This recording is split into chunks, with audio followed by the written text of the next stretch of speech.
भगवान की निंदा करने वाले को तो नरक में भी जगह नहीं मिलती। वाल्मीकि रामायण में शुक और सुकी की कथा के अनुसार शुक जो है तोता, क्रोध के कारण बना धोबी। अब कथा का दृष्टांत इस प्रकार है। जब भगवान श्री राम अपने धाम को चले उस समय उनके साथ अयोध्या के सभी पशु पक्षी, पेड़ पौधे, मनुष्य भी उनके साथ चल पड़े। उन मनुष्यों में श्री सीता जी की निंदा करने वाला धोबी भी शामिल था।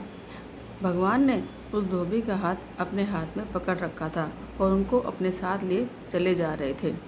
जिसने भगवान को जाते देखा वे सब भगवान के साथ चल पड़े। कहते हैं कि वहाँ के पर्वत भी उनके साथ चल पड़े।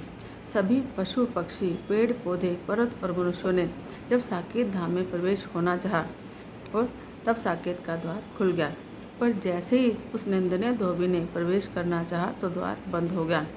साकेत द्वार ने भगवान से कहा, महाराज आप भले ही इनका हाथ पकड़ लें, पर ये जगत जननी माता श्री सीता जी की निंदा कर चुका है, इसलिए ये इतना बड़ा पापी है कि मेरे द्वार से साकेत में प्रवेश नहीं कर सकता।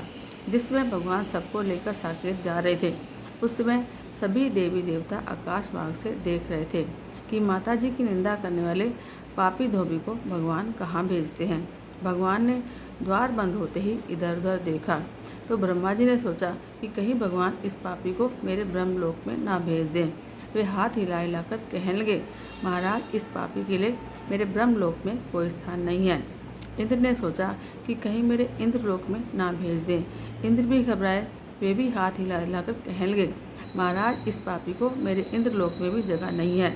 ध्रुव जी ने सोचा कि कहीं इस पापी को मेरे ध्रुवलोक में ना भेज दें, तो इसका पाप तो इतना बड़ा है कि इसके पाप के बोझ से मेरा ध्रुवलोक नीचे गिरकर खत्म हो जाएगा। ऐसा विचार कर ध्रुव जी भी हाथ हिला हिलाकर कहने लगे, महाराज आप इस पापी को मेरे पास मत भेजना। जिन जिन देवताओं का एक अपना अलग से लोक बना हुआ था उन सभी देवताओं ने उस निंदनीय पापी धोबी को अपने लोक में रखने से मना कर दिया। भगवान खड़े खड़े मुस्कुराते हुए सबका चेहरा देख रहे हैं पर कुछ बोलते नहीं। उन देवताओं की भीड़ में यमराज भी खड़े थे। यमराज ने सोचा कि ये किसी लोक में जाने का अधिकारी नहीं है, अब इस पापी को भगवान कहीं मेरे यहाँ ना भेज दें और माता की निंदा रखने वाले को मैं अपनी यमपुरी में नहीं रख सकता। तो वे घबराकर उतावली वाणी से बोले, महाराज महाराज ये इतना बड़ा पापी है कि इसके लिए मेरी यमपुरी में भी कोई जगह नहीं है। इस समय धोबी को घबराहट होने लगी कि मेरी दुर्बुद्धि ने इतना निंदनीय कर्म करवा दिया कि यमराज भी मुझे रखने को तैयार नहीं है। भगवान ने धोबी की घबराहट देखकर धोबी की ओर संकेत से कहा कि तुम घबराओ मत, मैं अभी तुम्हारे लिए एक नए साकेत का निर्माण करता हूँ। तब भगवान ने उस धोबी के लिए एक अलग साकेत धाम बनवाया। यहाँ एक चौपाई आती है, सिय निंदक ओग नसाए, लोक विशोक बनाई बसाए।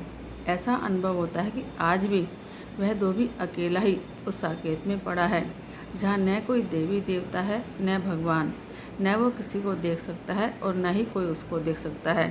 तात्पर्य यह है कि भगवान अथवा किसी भी देवी देवता की निंदा करने वाले के लिए कहीं भी कोई स्थान नहीं है। जय श्री राम।